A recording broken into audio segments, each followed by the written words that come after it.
Hi everyone, good morning, good afternoon, good evening. My name is Umaysh Yadav. I welcome you all at Con42. Thank you for joining. So today we will talk about attacking, defending mobile apps in this session. And below this is our content for today's session. We will talk about Android introduction and basics. We will try to set up Android pen testing environment, and we will do reverse engineering and runtime manipulation. We will also touch Android component, application component and security issue in Android. And we will in the last we will touch defensive tool and technique for Android. So let's start with the Android introduction basic. As we know, like Android is an operating system, and here is the architecture of Android. We have application layer, then we have application framework, then we have libraries and Android runtime, and then we have Linux kernel. So we will start from the Linux kernel. So Linux kernel provides some basic system functionality like process management, memory management, device management, right?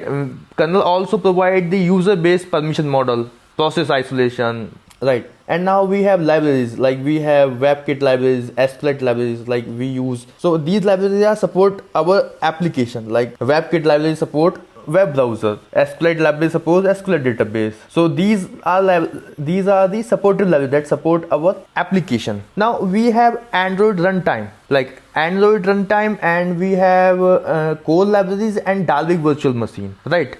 So like Dalvik virtual machine, which is specifically designed by Android open source project to execute applications written for Android, right? Each app running in the Android device has its own Dalvik virtual machine, and Android runtime is an alternative to Dalvik virtual machine, which has been released with Android 4.4 as an experiment release. Like in Android Lollipop, it will be completely replaced by Dalvik virtual machine. I mean, ART will replace Dalvik virtual machine in Android Lollipop. So the changes in ART is like ahead of time. We call it ART is ahead of time compilation. So basically there are two terms, like one is JIT, just in time compilation, in which bytecode are compiled when users run the apps. But in AOT, ahead of time compilation, Android apps will be compiled when user install them on their device, right? When we are installing the app, that time bytecode compiled in AOT, ahead of time compilation. Now application framework, right? Like application framework layer provide many high level services to the application in the form of Java classes, like activity manager, window manager, content provider. Content provider is used to share data with one app to other app, right? Notification manager, broadcast, we will see here some broadcast receiver also here, right? And at the layer of application, we have application, or whatever we install the application that come on the application layer. So this is the Android architecture, and we can see here different layer, right? And we will see in upcoming slides which layer used to do what kind of stuff, right? Now this is some fundamental Android application fundamental. Android apps are written in the Java programming language, as we know that nowadays, like we can develop, we have many multi-platform framework like Kotlin, like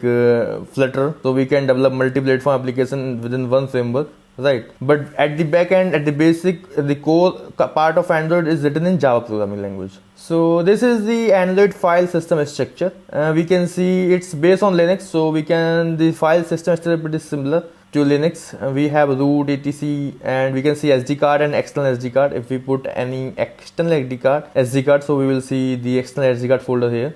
This is the Android permission model and sandboxing. As we know that it is managed by the kernel, Linux kernel. So Android assign a unique user ID to each Android application. Suppose we install a app 1, app 2, so every app will get a unique user ID that is used, because Android use the UID to set up a kernel level application sandbox. So if suppose here we can see data, this is a kind of sandbox that this app cannot access the data of app 2, or app 2 cannot access the data of app 2, so F1.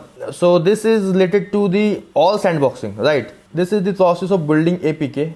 Like suppose we want to build a APK. Now we have a Java code, then we convert the Java code into bytecode with the help of the Java compiler. Then we convert bytecode into the DEX code with the help of DEX compiler. Then we build the APK, right? So that APK we can install into our system, into our emulator or into a mobile operating system. This is the Android component. We have activity. Activity is a screen. So we see login screen, we see register screen, we see whatever the screen is, that we call activity. Services, like suppose we are listening music in the background, we are doing some chatting. So that is the background service is like called a service. Music is called service. Then we have broadcast receiver, like suppose we want to give a broadcast notification to each and every of that the battery is down, we receive battery down broadcast receiver. And so many broadcast receiver, like notification is also comes into broadcast receiver, right? A content provider, we use content provider, like we share data, one data to other, one data from one app to other app, so we use content provider. And like we have intent also. So intent bind individually component to each other at runtime. Suppose we are running 2, 3, 4 app, and suppose we want to open a link, and we see a link in the mobile app, and we click on that, will go to web browser. So that will happen with the help of intent. Okay, now let's see, let's set up the pen testing environment lab. So I would suggest, if you are new, so you can download directly Mobile Access. This is the operating system, and this is a complete VM. It will come up with all the tools that require for Android and as well as iOS pen testing. And if you are like, suppose you want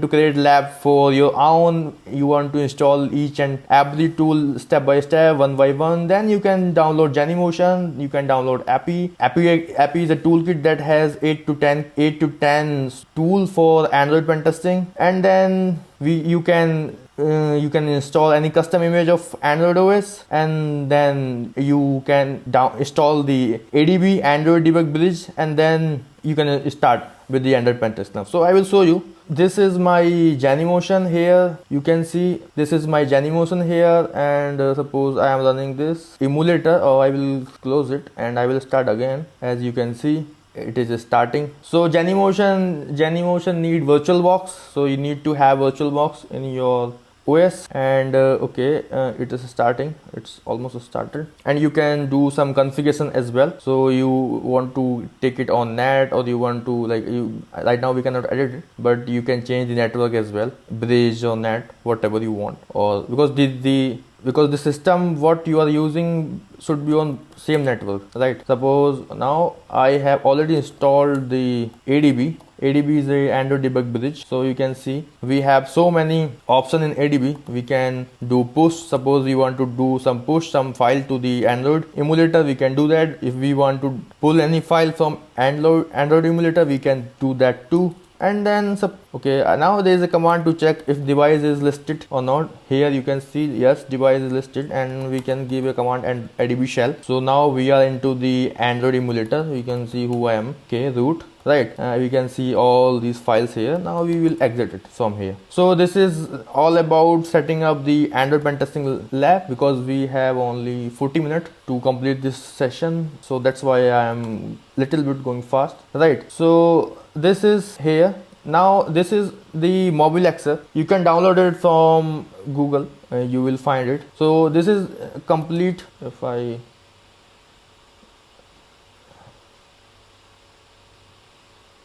okay.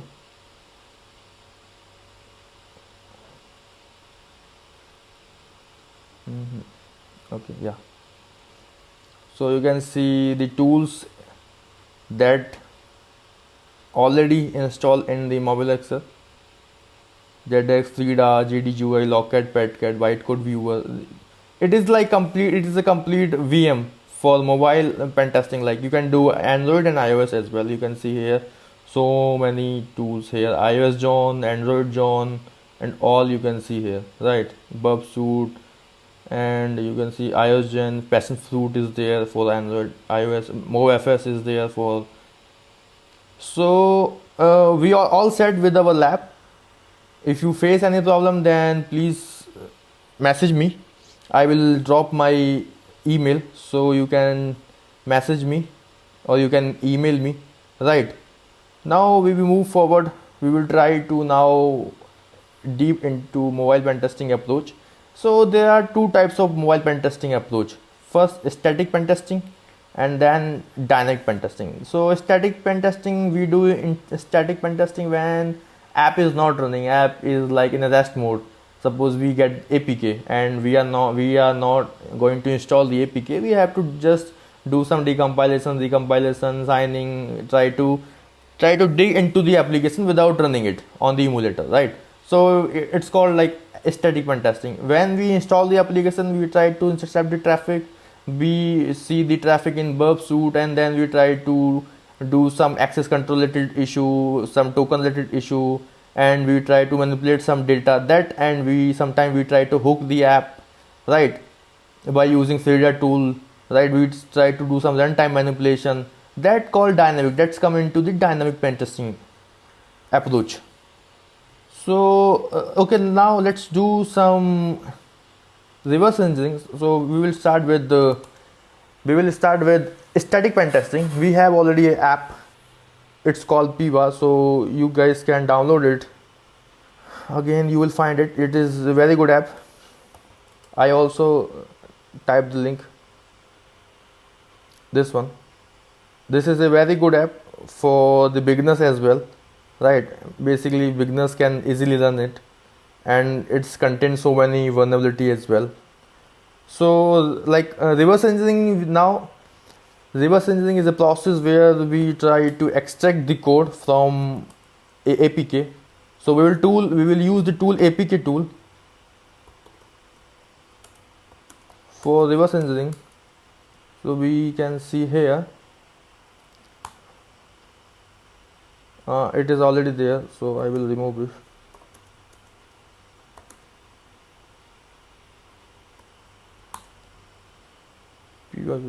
Okay.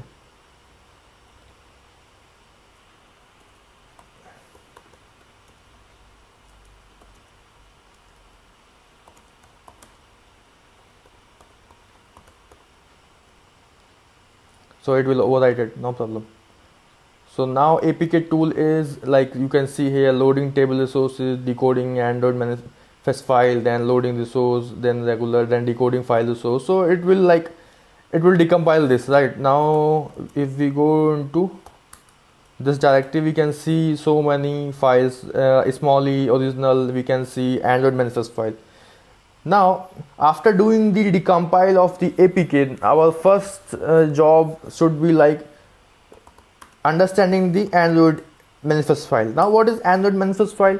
Android manifest file is the central file of the complete Android application. So whatever Android application is using, how many activity are there, what kind of permission they are using, they are asking for the user, how many broadcast receiver, how many content provider, all are mentioned inside the Android manifest file. If any activity is exported, or if any broadcast receiver or broadcast whatever they have exported, everything is mentioned inside the Android manifest file. You can see here, get account, read profile, read content, and now you can see here write external storage permission, read external storage permission, right, cell phone. So everything mentioned inside the Android manifest file. And we will see here some backup. Yes, backup is true, so user can take the backup, right? So after that we can go in assets. We can see assets, it is not any sensitive information. JSON com. Now the thing that we have to see is string also. It will come on resource, I guess.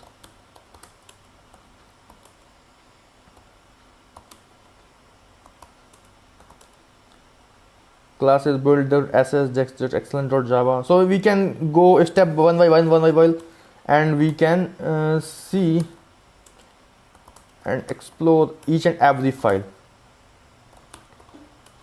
We can see the string here, value, right?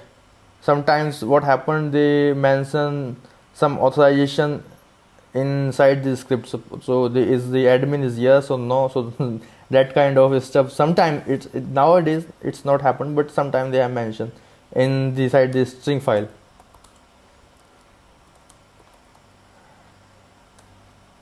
And then you can see original, again the file meta.nfo, you can see certificate here, you can see the certificate, right? It's a signed certificate. So okay, so the point is, like, we can decompile the application, we can read the Android manifest file, we can read all the files, we can, if we know the Smalley, if we understand the Smalley, we can also see the Smalley, so that it will give us the idea that what kind of vulnerability we can find easily, what is the hanging fruits, right?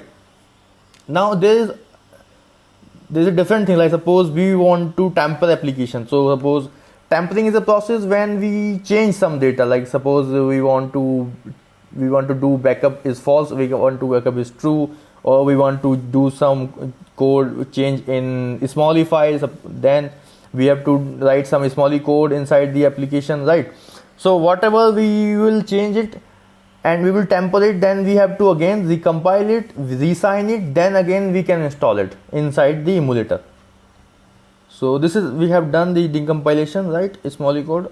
Now there is a different tool, G2J Dex2Jar.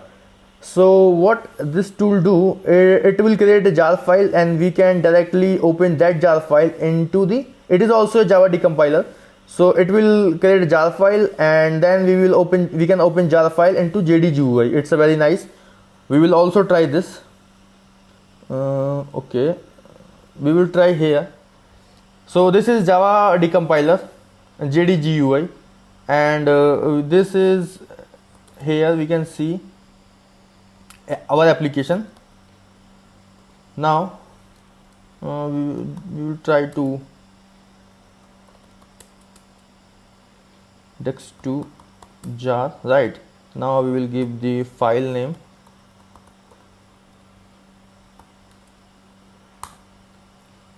okay, it's successful. Now we will try to open this jar file into Java decompiler. So we can go directly into this path. Here we can open it. So this is, we can see here Android, this is here all activity, we can see about classes, shortcut classes, build config, we can see here debug mode, so what, suppose we want to search anything, we can search it also, we can see, okay, database related classes here. Suppose we want to search anything, we want to suppose search username, right? So okay, we will enable it, field string, right? Yes, username. So we will see here authentication class, this is like username,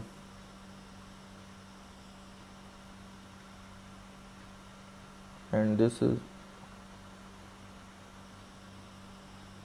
username test, we can see hard coded, right? We can see password hard coded here also, very complicated password, we can see test user, right? So these are, you can see access, so I mean this is inside the application. So this is all about the decompilation. We have to move forward. So you can test, you can search anything. Suppose you want to search password, you can search password, you will see here, okay, let me again password here, and then you can see here password, this is, you can see here, right? So suppose you want to search any API key, any inbuilt API key, API, you can search API.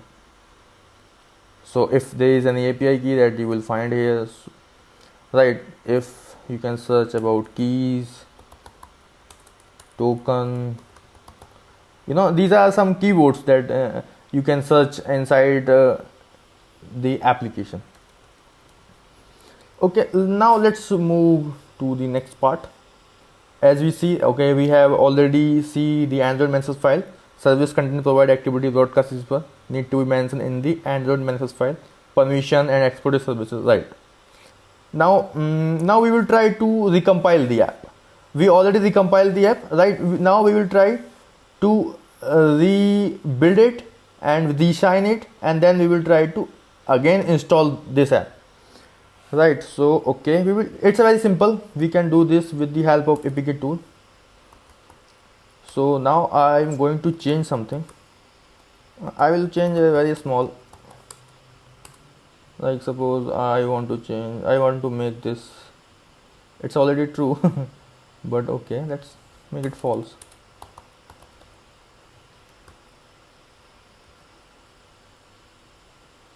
Okay, make it debuggable false also, right? Now we have made some changes.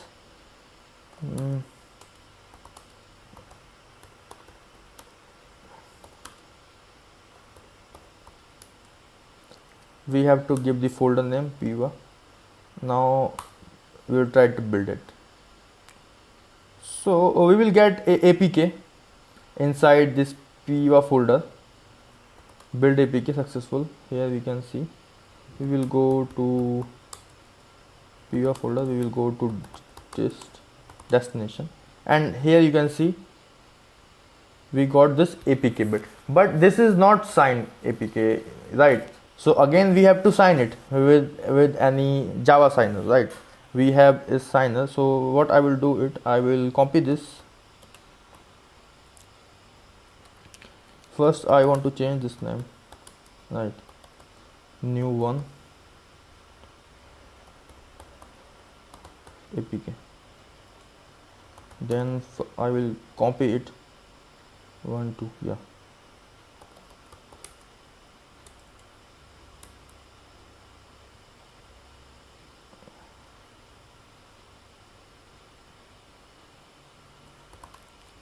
Okay. Now I wanna copy this.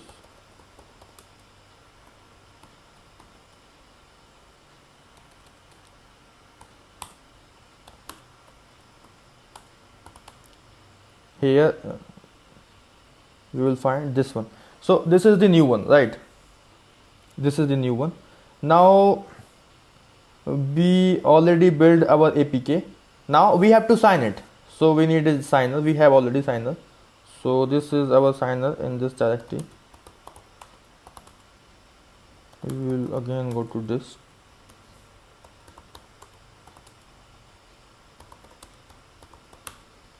Java Java, right? And we need the file name. So we can easily give the file name here.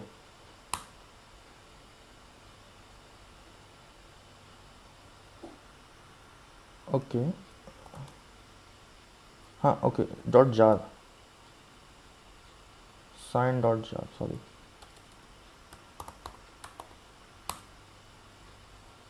Right, now we will get the new signed APK at this path, same path.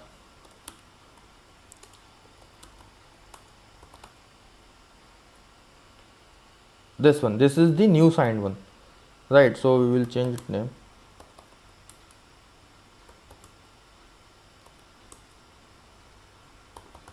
Hello new, we will make it hello new.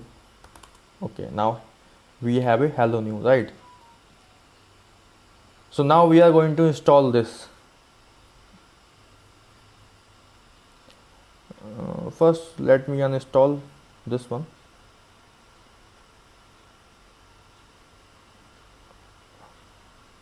Uninstall finish. Okay, right now this is non install. Now I will install the new one, adb install hello new.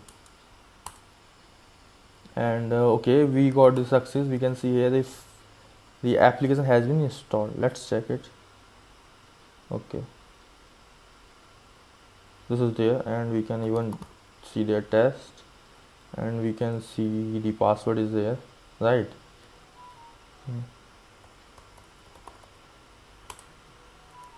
We can see the password is here.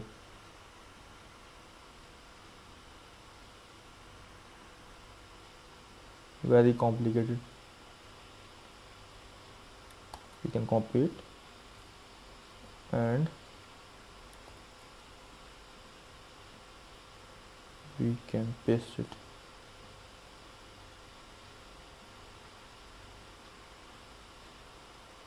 here, right?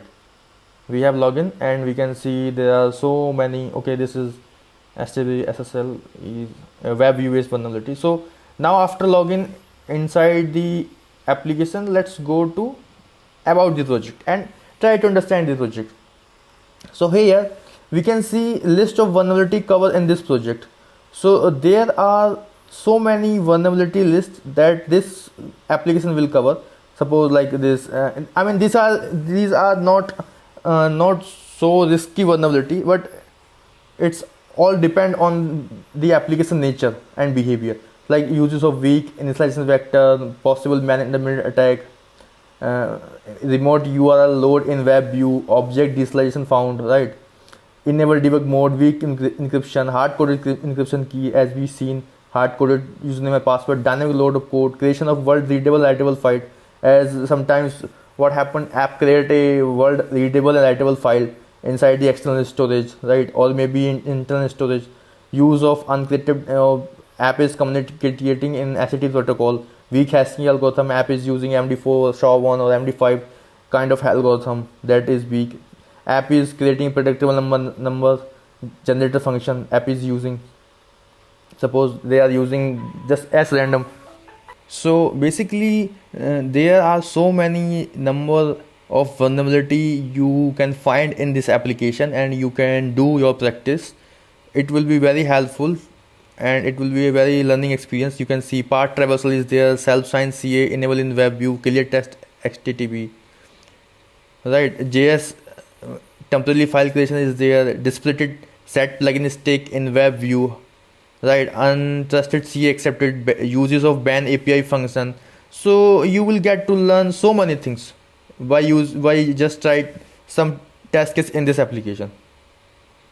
Okay, now we will move to our next, Android manipulation, runtime manipulation.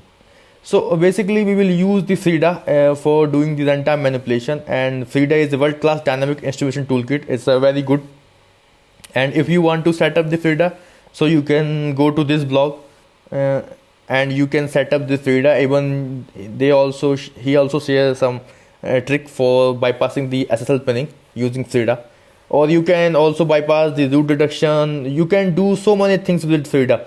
Even if your device is not rooted, then you can use the Frida gadgets. So without even rooted your device, you can use the Frida gadgets library, and then you can do runtime manipulation.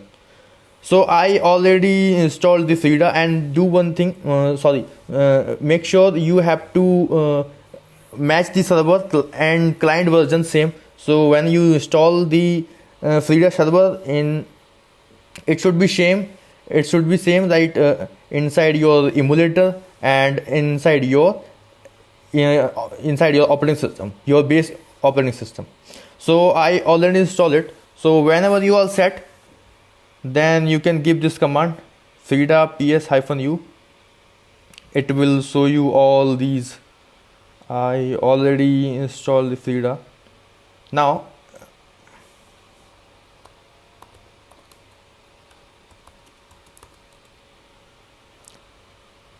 it is saying that Frida is okay. So now we have to start the Frida server.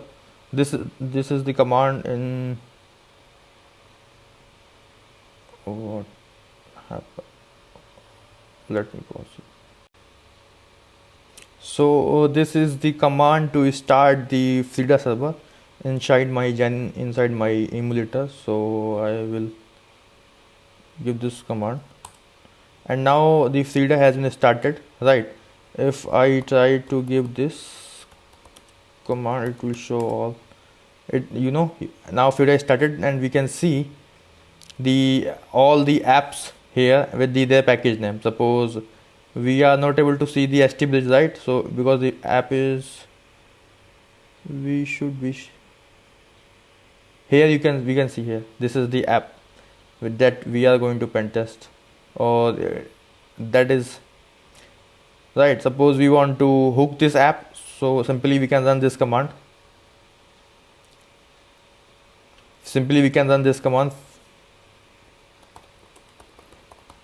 Frida hyphen u and then package name, and then the Frida script is necessary, right? Package name, I have to sorry, to copy the package name.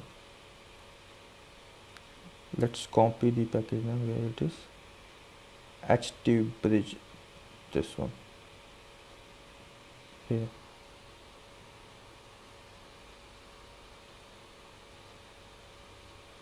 Okay, now this is the package name, right?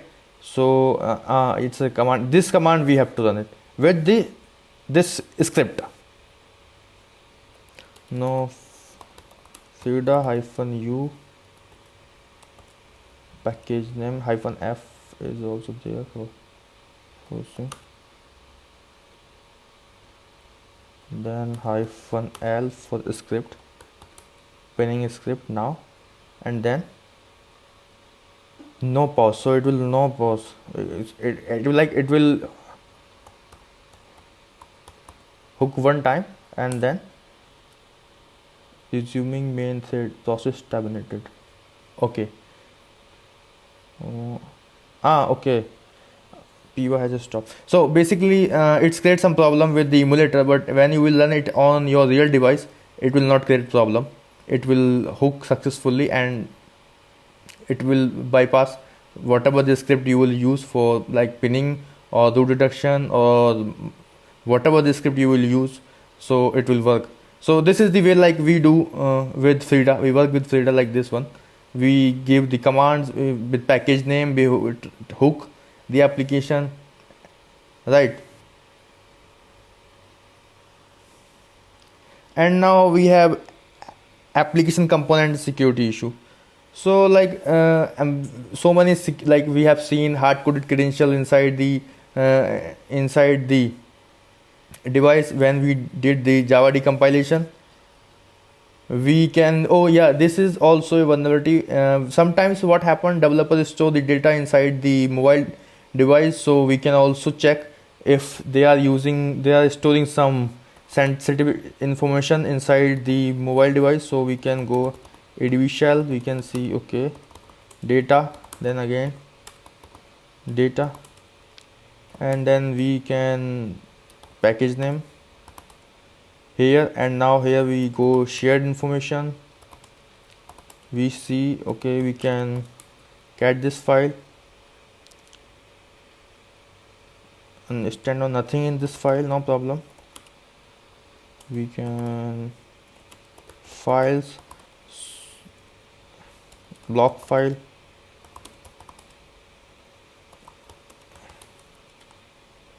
you can see here test and very complicated password. So this is the credential they are storing inside the device, right? So in that way we check if they are storing any credential or any sensitive information inside the mobile device. Other bugs, like there are so many bugs like IDOR. We can test IDOR, API vulnerability, we can test API vulnerability, access control issue, auth related vulnerability, JW token related vulnerability. So what we will do, we will try to do interception, no problem.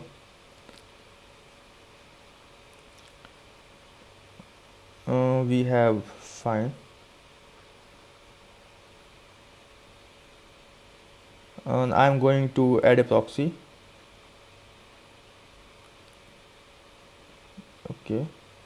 8090. I will, okay,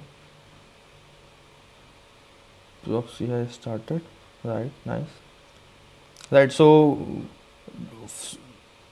I have set up a proxy here. So for that you can also install the burp certificate for intercepting the HTTP request. So in that case you just type here burp HTTP and you download certificate like here.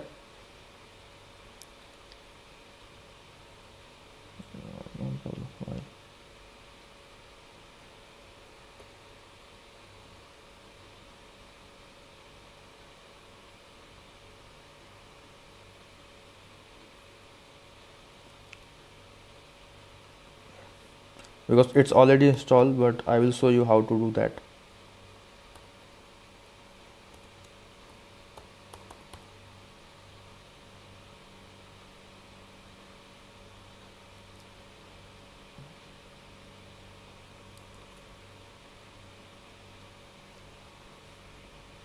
Okay, maybe so.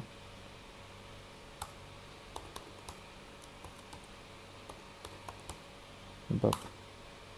So here if we click on this CA, it will download. It started downloading. I don't know why is stopping, but when you download it you can go to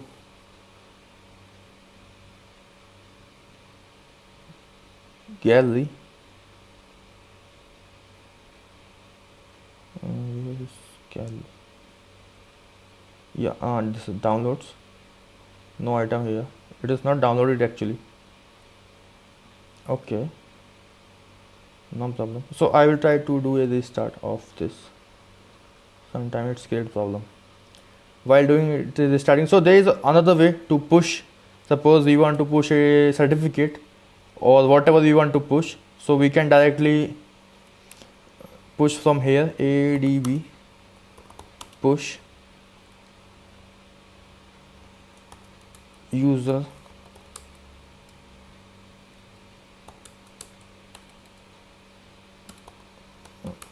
I might having a certificate.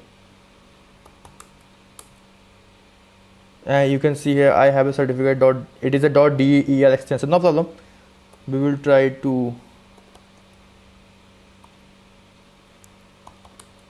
to push this certificate for just for the demo SD card.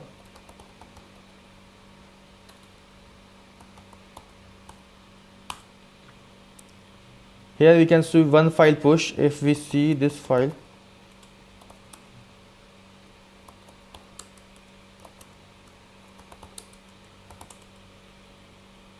this is the file, and that is already a certificate here I push before.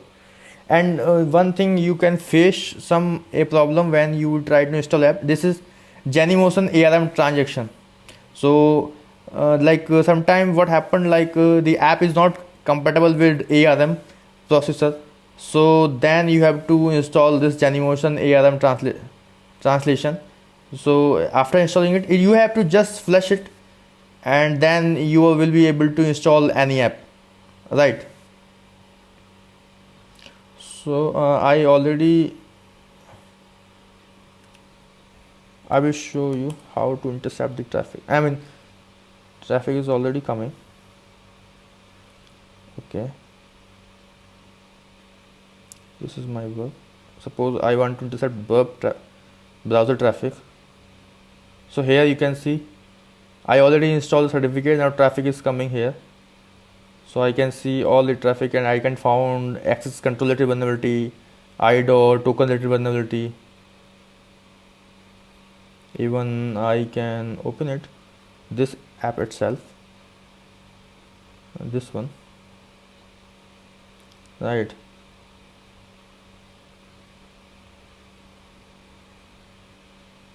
So this is okay, SSL API. You want to try the API bypassing, so you can use that API, and here test. Okay, now I will see.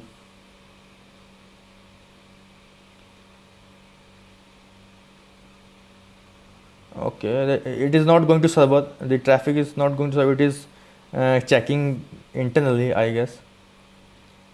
But this is the only traffic going to server. Suppose we want to go here, ST bridge. Okay. If you want to see this link 3, it will go to there. Because we can also perform the cross-site scripting inside a mobile device. That is the option. That is the vulnerability that inside the web view. If the JS is enabled inside the web view, then we can perform the cross-site scripting. Right.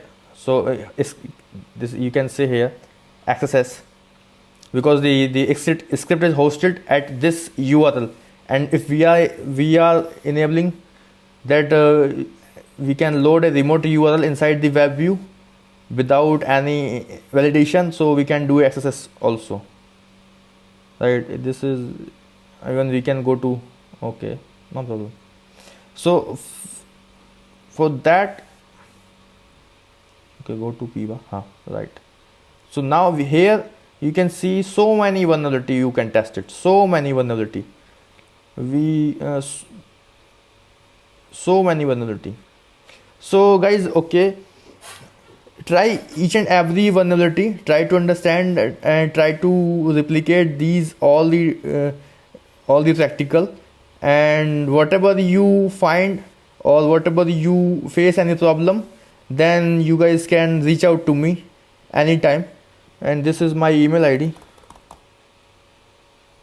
romanshyadav@gmail.com. so you guys can reach out to me, and I can give you the suggestion or whatever where you are stucking, so I can give you the advice, or I will try to solve your problem. All right guys, so that's all from my side. I'm glad you have joined me for today's session. Thank you very much.